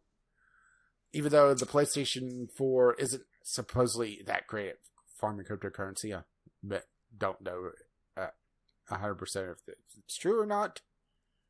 Well, I don't, from a power standpoint, no, but they are pretty energy efficient and typically, are able to cool themselves fairly effectively. So maybe from a, an economic perspective, maybe they're more efficient from a power standpoint or something. Like, I could see it. I could see them, but cryptocurrency farms using gaming consoles for it, or really anything that they could buy in bulk cheap from somewhere, Anyway, sorry, carry on. But anyway, Ukraine business newspaper sparked the speculation that they were farming some sort of cryptocurrency. However, it looks like there's some suggestion that they were on FIFA this entire time. It's just, right? Yeah, the gist of what they were doing is that, and I don't fully understand this because I don't play FIFA Ultimate Team, but they were grinding stuff out on the consoles, on the accounts on the consoles, and then the idea was to sell them loaded up with in-game currency that had been, they had grinded for. Well, there's a black them. market for FIFA coins because, of course, there is, right? Yeah. And you could convert this currency to open loot boxes to get your, 1 in 10,000 chance to get, your good footy ball player, right? Yeah. It's just so absurd, isn't it? That we have, that there's bot farms of 3,800 PlayStations farming FIFA coins over all the other cryptocurrency out there, right? Yeah. So, Ultimate Team played the game for months on end in a bid to save up enough the in-game currency to splash out on the auction house, or you could buy the foot coins on the black market, where 40,000 foot coins cost you a couple of quid, Eurogamer. To put that in context, Lionel Messi, a 99 rated Summer Star card, currently costs around 1.5 million foot coins. Wow, right? Suddenly the idea of that black market makes a lot more sense, huh? Yeah, it definitely does. Because that artificial scarcity. Yeah, I mean, it feels weird at first glance, but then, you think about it, and it's like, oh, EA created sort of a secondary market for this with the way that they developed. Well, they created a void where they made all these amazing football players so incredibly rare to be able to sell their whatever microtransaction to get a chance to roll for them and have people spend literally thousands of dollars to build an ultimate team that lasts literally 1 year because all your progression gets reset on the following one. It's much like your game. It gets reset every map. Bring it all the back around, right? And you just are being quiet or what? Could you... okay, there you are. Okay, I don't know if I got cut out for a second or... Well, I was just saying, bring it all the way back around to Transport Inc., where everything gets reset every year. Yeah. I mean, that's, the model, though. The model that they have to extract as much as possible from players. Just start them over every time. Yeah, and get them to spend thousands of dollars once again because, the whales, right? Yeah. It just... Whales. Whales on the black market. It baffles me that people spend this much money on a game that resets every year. I mean, I understand, the grind and, if you enjoy your footy ball, to pick it up every year or every few years to be able to reset your rosters. But spending thousands of dollars on loot boxes to just throw it away every year, right? Yeah. Which I realize there's that sunk cost fallacy, but at the same time, that there's so much you could be doing. I mean, think of all the Steam Decks you could buy. Right? At least 5 or 6 at that rate. But yeah, I mean, I kind of get it. People get into doing something. They get into that as their hobby. Not even just gaming, but like FIFA specifically as their hobby. And then on one specific level, it sort of makes sense to me. Because if you're someone who very specifically plays FIFA, you think of yourself as playing FIFA as opposed to playing video games, then, it doesn't matter. That's just you engaging with your hobby in whatever way it changes over the years. And I can kind of see it. I don't agree with it, but that's not, that's just the way that they interact with it, the way that their life has shaped up and, their interests. And I'm certainly not going to pick apart someone's interests in whatever it is, even if I don't quite understand their spending habits. I mean, shit. Good luck, me trying to explain my spending habits to people. Hey, I had to buy that bundle of 40-some cookbooks. That's right. I had to spend $22 today on pens from the Gymporium that I don't need and will never wear, but will put in a display case to display at some point. I had to buy that because the games can do whatever they want. I was about to say, I hope you got that one. Of course. I think I got 6. It might have been 5. But yeah, I got the gays can do whatever they want. I had to get that one. But anyways, explaining that, or the fact that I spent $1,000 over the last 12 months on art. Yeah, but the thing is that you're not just throwing it at some corporation that, that's the other thing, right? Yeah, I suppose. I mean, I'm supporting, technically not local business, but small business. Actually, spending my money on something that's impactful to our economy. And you're actually buying physical products or, something that has a tangible value. Yeah. While EA has argued in court that these microtransactions have no value whatsoever. Right. And it's not gambling because you can't cash out. Yeah. I guess that's a fair point. I don't know. There is a specific case where I could see it and understand it, but for anyone else that doesn't fit into that case, it just feels wasteful to me on so many levels. Economically, ecologically, all of the power that's being spent, even if, my sort of speculation, maybe it's an okay mining vehicle because it would be lower power than certain other things. Still, that's, what was it, 3,800 consoles. That's a lot of power being eaten up every moment of every day by a warehouse full of video game consoles. All to use, or to grind out, FIFA points. So, an estimated for PS4, let's just do some fun math, alright? Estimated watts consumption per hour for a PS4 is 90 to 150. Assuming, we're talking upper end, let's just do the 150, alright? Okay. So, 150 times 3,800. Oh, not 38,000, 3,800 is 570,000 watts per hour, right? Yeah. And that's per hour. There's got to be a calculator somewhere that's how much money would this cost you? So electric bill calculator. So 570 kilowatt hours. I just wanted to make sure I had the right thing. Now, mind you, this is all stolen power.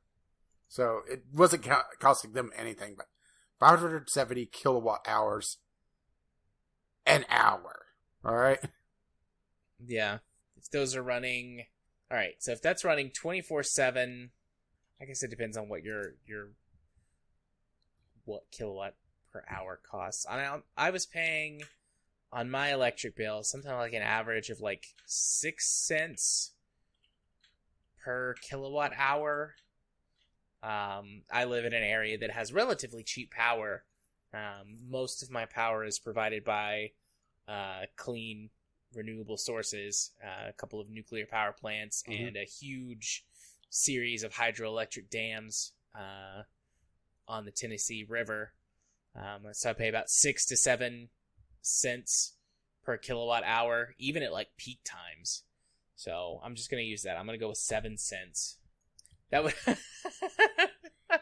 $29,147 per month for my electric bill, according to this calculator. I'm trying to do the math here, and I'm afraid either I'm doing it wrong or correctly. So my state has higher power costs because, old coal power plants. This is from Electric Choice average power price. According to West Virginia, is 11.57 cents a kilowatt hour. So I was just doing the math. We did 570 kilowatt hours per hour. So 570 times 0.12, right? Would be $68 an hour times 24. Brings it up to 1,641.6. So that can't be right. I must be doing my math wrong, right? Don't know. Maybe. Possibly. If I'm not, then they were stealing a fuck ton of power. Right? Yeah. Which makes sense if they were using, 3,800 PS4s. Right? Yeah. I think there's that, kind of disconnect of, well, I'll just plug in a PlayStation 4. It can't be using that much power, but then you sit and really start crunching the numbers and that economy of scale where, Yeah, that's what I was about to say, the whole economies of scale idea. Where, one PS4 doesn't use that much power, but 3,000. Thousands of them. Yeah. And that's not even counting the hardware that they were using to control them all, right? Yeah. Because they weren't just all sitting there, running idly. They had to be controlled. And according to the article, there was some computers that were cycling through them, running essentially their bot farm. So you're looking at quite a bit of money per day in stolen electricity. And it starts to make sense when you hear people talking about how cryptocurrency is such a detriment to power grids. And you think, it can't be that bad. Then you start crunching the numbers, and it's worse than you think. Yeah. Crazy amounts of power must be wasted on like Bitcoin these days, huh?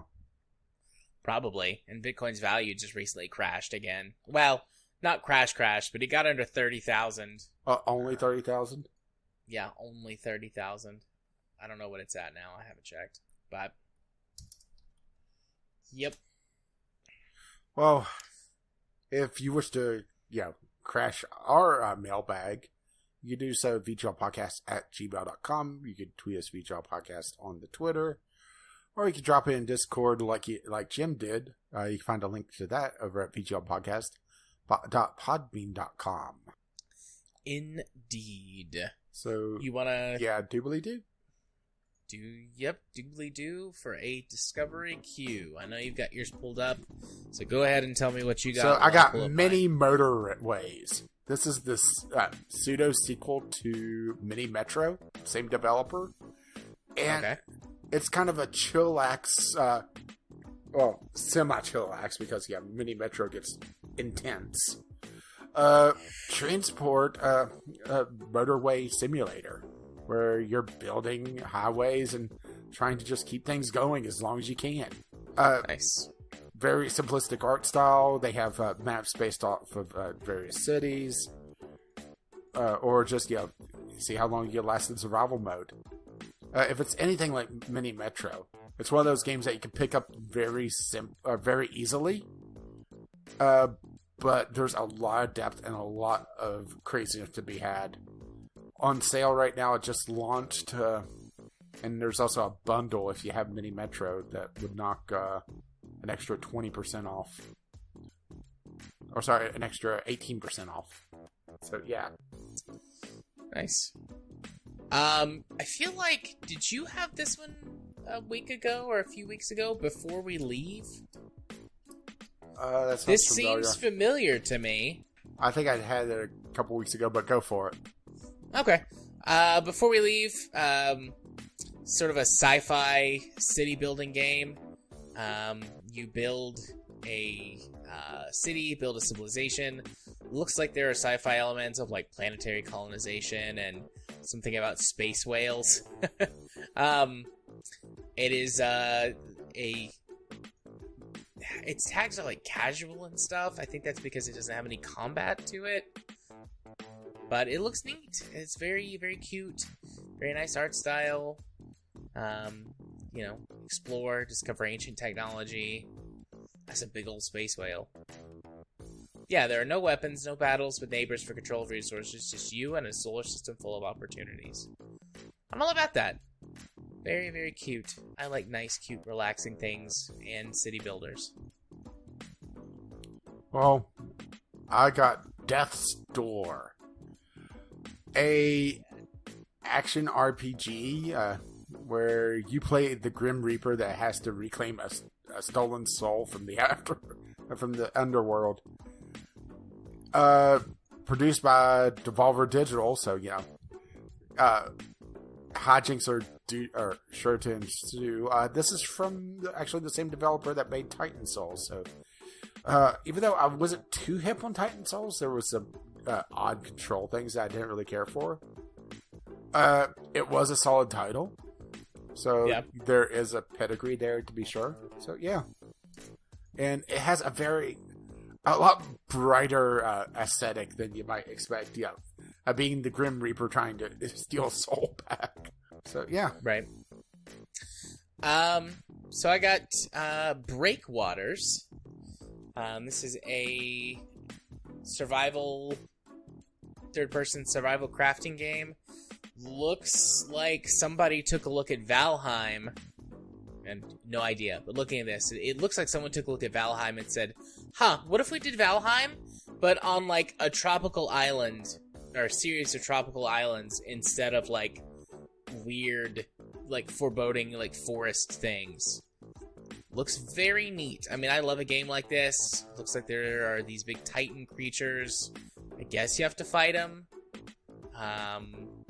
But you're just, like, exploring around an island chain, crafting and building stuff, making the water part like Moses.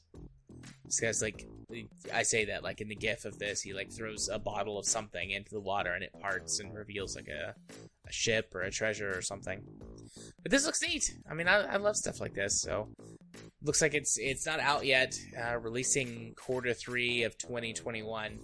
So within the next few months. So I got the Last Stand Legacy Collection. This is a collection of two, I believe used to be Flash games. It's kind of gotten boosted up to essentially full game status now, since Flash is dead. Some tower defense, some RPG elements, some survival elements. It is a bit dated because, it is essentially a Flash game that's gotten bumped up. But yeah, if you're nostalgic for this type of game, definitely worth checking out. Also, there's a few games in this, kind of like survival genre without being full on first person, survival horror, or I should say, survival with zombies. I guess I should say, managing all your hunger bars and everything, first person style. So yeah, I seem to remember playing this on like Congregate back in the day. So, or I could, just be mistaken on that one, or played something like this. Looks like very simplistic, at least overall, but But it looks like it run pretty much on a toaster. Because, right? Sometimes that's the best thing. Yeah. So I got one called Hide and Run, which is basically a sort of fantasy-esque themed version of Prop Hunt from like Gary's Mod or something like that. But it looks very cute. It's got a very cute art style. Looks like there's some options for having like multiple people on a team of like prop hunters, and then everyone else trying to hide. And it looks cute. I don't know. I honestly don't know how good it would be. It's like $3, so you know, if you really wanted to try out, it's not super expensive. But yeah, I don't know. Looks cute. Don't know if it's for me though. Okay, this looks a lot better than what I was originally going to give it credit for. Such art, Genius Art Simulator, or Genius Artist Simulator.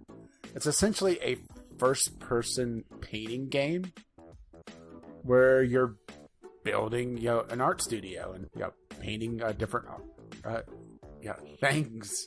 And there's actually some impressive-looking art in the community hub. So it's not just, yeah, smear stuff on and call it a day. You can if you want to, but if you have the talent for it, you can do quite a bit with this, which is interesting. It is early access, under the $20 buck mark at least. Is it from the same developer that did House Flipper, or is it just the same publisher? Because sometimes. Does it look like it's the same developer, the same publisher though? So might be just packaging it into some more copies, right? So yeah, right. But hey, if you enjoy to paint or enjoy painting or want to do just a art studio full of giant dicks, well, there you go, right? Right. Absolutely. So I got The Immortal Mayor. It is a god game where you play a deity that is watching over a region as it grows and builds up. And they are more or less your people to command. I think it's doing sort of the suggestion thing of like you click on them and you tell them to do something. And if their needs are met, they'll do it. Like, that's the impression I get from looking at these screenshots and reading through the blurb about the game. But it looks very cute. It's been a while since we've had at least that I can think of, like a good god game like this. But let's think. Okay. This one's interesting. Samurai Gun 2. Fast-paced, Super Meat Boy-esque platformer. It's a sequel to something. I mean, Samurai Gun, obviously. But I never heard of it. Might be one that just slipped through the cracks on me. Deflect bullets in fast platforming. I mean, the trailer kind of shows it all. Very small levels, but a lot of kind of Twitch reaction gameplay. Right. When did Samurai Gun come out? Came out 2013. So this one's been a while in the making, huh? Yeah. So I got SRX The Game, which is a NASCAR-esque game. Looks like this is a real thing that was started by Tony Stewart and Ray Everham. Tony Stewart is a NASCAR driver. He's the one that goes vroom, right? He's one of the ones that goes vroom. And then Ray Everham, I don't know if he ever was a race car driver, but there's like he has got his own sort of performance division. I know that he has worked with Dodge for a long time, or Chrysler. I don't know if he still does, or if he works also alongside other car companies or what, but doing performance stuff. You know, whenever you buy a high performance package type of vehicle, there's usually one of them from Dodge, at least in the last 5 or 6 years. You get like the Ray Abraham version, which, you know, had extra bells and whistles and was like fancier and usually had more power and stuff. So, you know, essentially that's, I'm getting on a little bit of a tangent. And what else is new? But Yeah, looks like a sort of basically a NASCAR style game, and I'm into that. Yeah, This could be fun. Yeah, it looks like it goes through different series as well, which is nice to see. I remember back in the late 90s, there was a NASCAR game on one of the consoles that you basically started off as a dirt track racer, and the career mode was building all the way up. Or if it wasn't NASCAR, it was definitely not NASCAR, right? Right. And this looks like it's similar to that, where you progress through different series of dirt track racing, eventually working your way to pavement and stock car-esque racing. And it's nice to see that it looks like there's not just oval tracks as well, at least according to the trailer. So yeah, interesting. So I got Dream Engines. Yeah, I was gonna say that was my last. SRX was my last one. I finished my queue. Had a couple of junk games. I got a few more to do, but I'm not sure if I have anything good. So I got Dream Engines, No Bad Cities, a survival builder with flying cities. That's the title, right? Right. So essentially a city builder, but you're building essentially a floating city that has some Factorio-esque stuff going on in it as well as a research system to survive, to explore a procedurally generated world, it looks like. That's a lot of things kind of thrown together. Oh, and steampunk as well, because why not, right? Right, why not? It looks really interesting, but there's a lot going on here, which can go bad very quickly. Pardon me as I need to grab a cough drop because I ran out of drink a while back. There's a lot here that could go bad very quickly, but at the same time, if it could go through the early access properly and build up, it could be a very unique and interesting title. The question is, would it actually get to that point, right? Because early access is always kind of a mixed bag on if it actually goes through. It does look like they've done 10 updates, at least according to the early access, throughout 10 years of progression through the system, with another couple still on the docket. So yeah, that'll be one to check out. Not sure why it hasn't, or if it's just kind of been early access somewhere else, or definitely not early access, right? Right. So, yeah. Let's see, a VR game, Breakwaters, which you've talked about. So, Road Company, third-person free-to-play shooter, tactical action shooter, because tactical and action, right? Free to play with a lot of microtransactions and DLC to add on to things, because from High Res Studios, because right. Yep. All these games are starting to feel like they're running together, right? Very samey, very generic. I didn't get it in my queue, but I have seen some stuff about Rogue Company, and I'm like, eh. It's like, okay, which one's this one again? Because and it sounds like they are throwing in some Call of Duty, or no, it's not Call of Duty. And now I'm blanking. That's okay. The Counter-Strike. Counter-Strike shop in it, as well as just you go through the match, you earn money to buy equipment. So that's interesting, but at the same time, there's an entire section of microtransactions on the store page, which is right? Yeah. And it's terrible that with Call of Duty when I was going for Counter-Strike, but I never really played either of them. It happens. More similar than different. Let's see, I got Immortal Mayor and a World War I survival horror game. No, thank you. World War I was enough survival horror without making survival horror, right? So that's my cue done. Cool beans. Hey, Rage. Oh, well, Come wait. with socials. Sorry. There's one more. I as usual, I start my next cue. And I've got to add this one because, right, it popped up. I'm stealing it. So, and I accidentally clicked off the show notes because, right, scroll all the way back down. Halo Infinite. Woo! It's Halo, but it's infinite. Halo, Infinite Halo. I'm down for that. I'm sorry. I usually start my next queue, and that popped up, and yeah, I had to take Halo Infinite.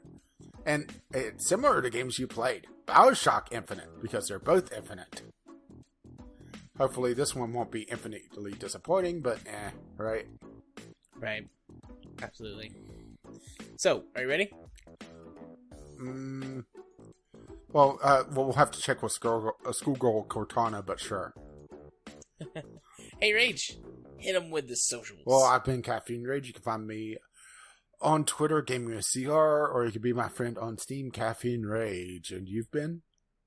Gaming Psychologist. You can find me on the YouTube by searching for the same thing. On Twitter, at JMA4707. Be my friend on Steam or on Discord. I'm JArthur4707.